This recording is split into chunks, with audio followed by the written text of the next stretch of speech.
Ball, I started seriously, continuously watching it in 1987. And of course I worked and sometimes I couldn't see all of it.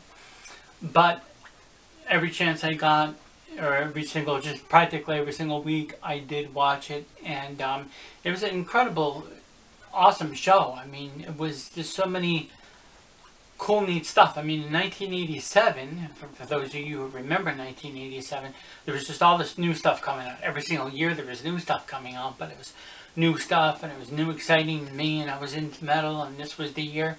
That's where the 87 comes in.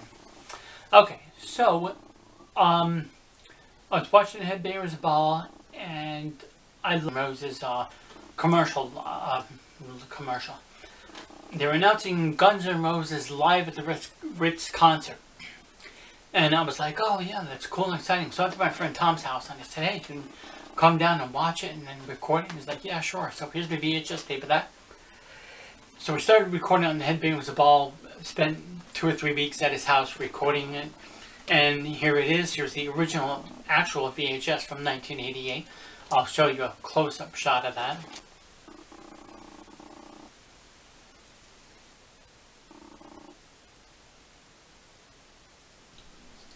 Alright, so in August of 1988, for some weird reason, I was messing around with the stereo. We used to have a stereo in our living room. It was a record tape player and stereo. I was messing around with the dials. I don't know why, because it was a metal station one time I discovered. And then I noticed that there was MTV. What was playing on MTV was playing on the radio. So I was like, oh, hey, that's awesome. And I confirmed it, and I was like, oh man, that's so awesome and everything. So I was like, oh yeah, I have a great idea. I said, I'll record the Headbangers Ball on cassette tape. During that time, I'm still, hugely into the cassette tapes, and I figured cassette tapes would be not more valuable, but more cooler to have than the VHS tapes. But anyways, I was recording them. I made covers for them. I read in the songs, write the date on them and all that stuff. And one of the first ones I recorded was when King Diamond hosted in '88. And then the second one was with Rob Halford. And then I was like, geez, well, when's Adam Curry coming back? Because I wanted the set. And Scorpions, if you see my last video, is a piece from the Scorpions, the time when they hosted the Headbangers Ball. So I can't show you the tapes now. Most of them were just like covers from like stuff out of magazines or whatever. And then of course I had 120 to 123 of them. And I watched the Headbangers Ball religiously every single week, especially throughout between 87 and 1990. Those were the golden years of the Headbangers Ball. A couple times I missed the 91, but 91 it started to get, just corny. It was just odd and corny. It was just stuff I was seeing on there that I didn't like. If you look behind me here, you'll see that there's, I didn't notice it until I was putting up Steve Vai, his album after he left Whitesnake, or David Lee Roth. Vinnie Vincent, after he left Kiss, the second Vinnie Vincent album. John Seitz, A Blue Murder, and then Jakey Lee. Jakey Lee after he left Ozzy, and then John Seitz with his new band Blue Murder after he left Whitesnake. So that was one of the cool things about it, because you got to see other newer artists or newer guitarists when they left in solo, and to do a solo album, and they got to promote themselves. Having a video, they were like, we'll make a video, I'll be popular in no time, and we'll gain more popularity than you, or, just get some kind of popularity. Like I said, the music, as corny as MTV was, the music video was a really powerful tool and thing to use to get promoted. It was really vital, and I think just as important as anything else. As far as, touring and everything. I mean, you reached thousands of people. I don't know how many people will watch the Headbangers Ball. And I know that there's a lot of you out there who didn't watch it and didn't grow up on it. Wish you did. Thought it was cool and neat. It was awesome. And then, of course, there was the people who don't like it. Here's the problem. During time, the people I knew, the metalheads and all that other stuff that were watching the Headbangers Ball, or that didn't watch the Headbangers Ball, I heard from friends and people I knew. Same thing I read in some comments on YouTube and Headbangers Ball videos or whatever. And people will say, oh, I tried watching the Headbangers Ball and the thing freaking sucked. It was stupid. They played Bon Jovi, White Line, and Poison in the first half hour. Well, that's what they did every single time when they started with the Headbangers Ball. When it came on, they would start off with a Bon Jovi video or a Poison video, stuff like that. Something glammy, something commercial. But if you kept on watching throughout the night, it would get heavier. I mean, and these are the videos and the bands that I discovered from it, because the bands I discovered from it were like Nuclear Assault, Overkill, Death Angel, of course Megadeth before that, and of course all these other bands. And then of course there were some bands who weren't making videos because they didn't want to sell out. Metallica and Slayer being the two biggest ones. So of course what Metallica did, and I'll get into Metallica some other time, but I described this on my Injustice for All video, so if you watch that, my Injustice for All review. But they weren't going to make a video, and Lars Ulrich is quoting, I know somebody's going to be like, show me the quote, I'd have to find it, in the magazine, Headbangers Ball is a fucking joke. It's exactly what he said. So I don't know exactly what he wanted or anything, but, well, so was regular MTV, and they wanted playing your stuff on regular MTV, of course, because it just got promoted. They just started playing it during the daytime. So anyways, at first, when they first started showing, it was just mainly, of course, the Headbangers Ball. So Metallica did it, and of course Slayer followed suit. Not saying that Slayer sold out or anything, but Slayer saw, oh hey, look what's happening here. I think they did. They must have, something must have happened. And they were like, okay, well, we're going to make a video for Seasons in the Abyss. Okay, so Slayer made a video for Seasons in the Abyss. No big deal. Nuclear Assault were doing videos. They did one for Brainwash. They did one for Critical Mass. Overkill did videos. They did one for Union, Hello from the Gutter, Elimination, and of course, Horoscope. And of course, so did Exodus. Exodus also made several videos. Not at first, because some of the bands, here's the thing, some of the bands, either two things. One of the things was the record company just didn't have the money to do it.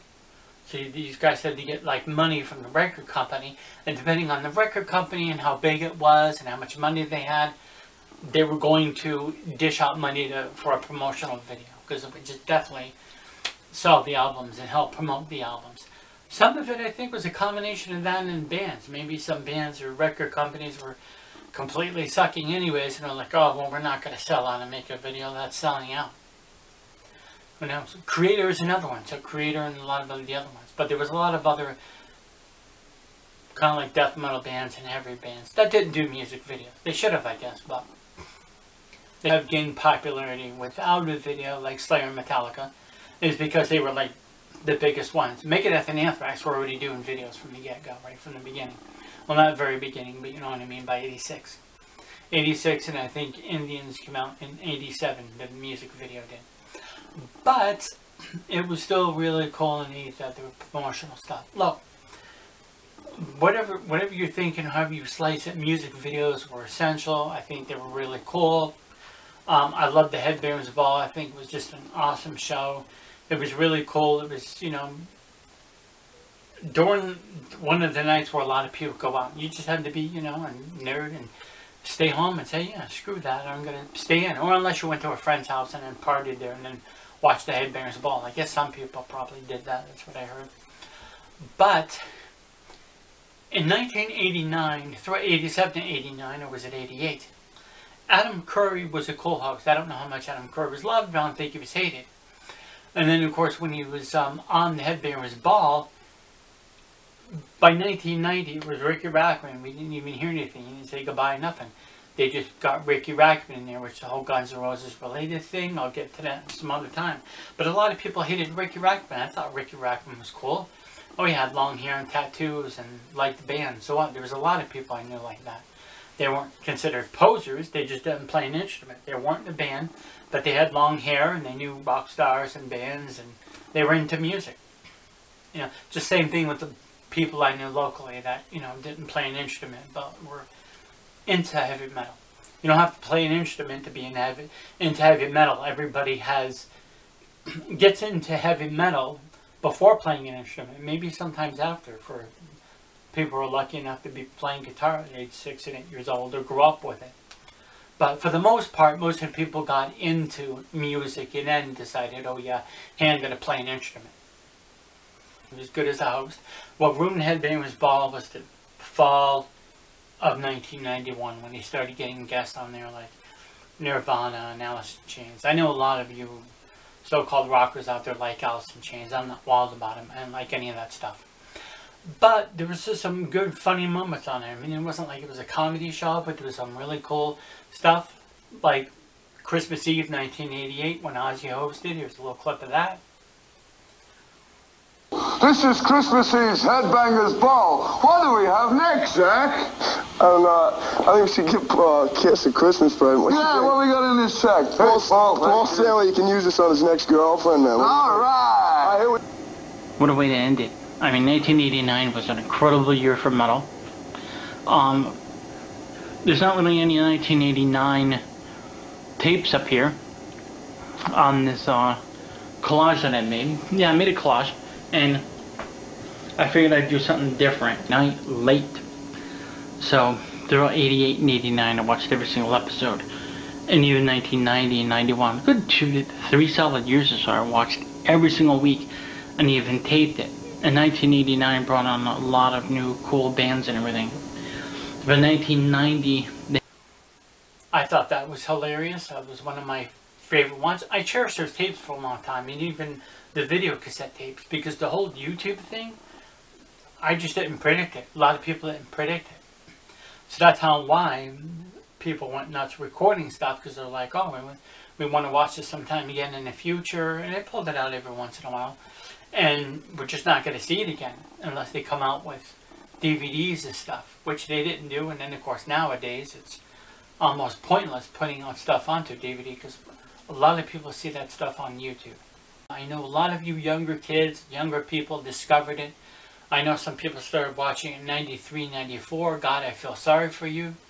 But if you remember watching it between 87 to 1990, let me know in the comments on why I'm saying that, because you never do. Let me know anyways, because the Headbangers Ball, I think, was really cool. And there was a lot of cool stuff on there. I discovered a lot of cool bands on there. And or let me know if you're one of the younger people that missed the Headbangers Ball and then just love all the heavy metal music videos and how you discovered it. Probably through, of course, YouTube. But alright, that's it. Until next time, thanks for watching. Thanks.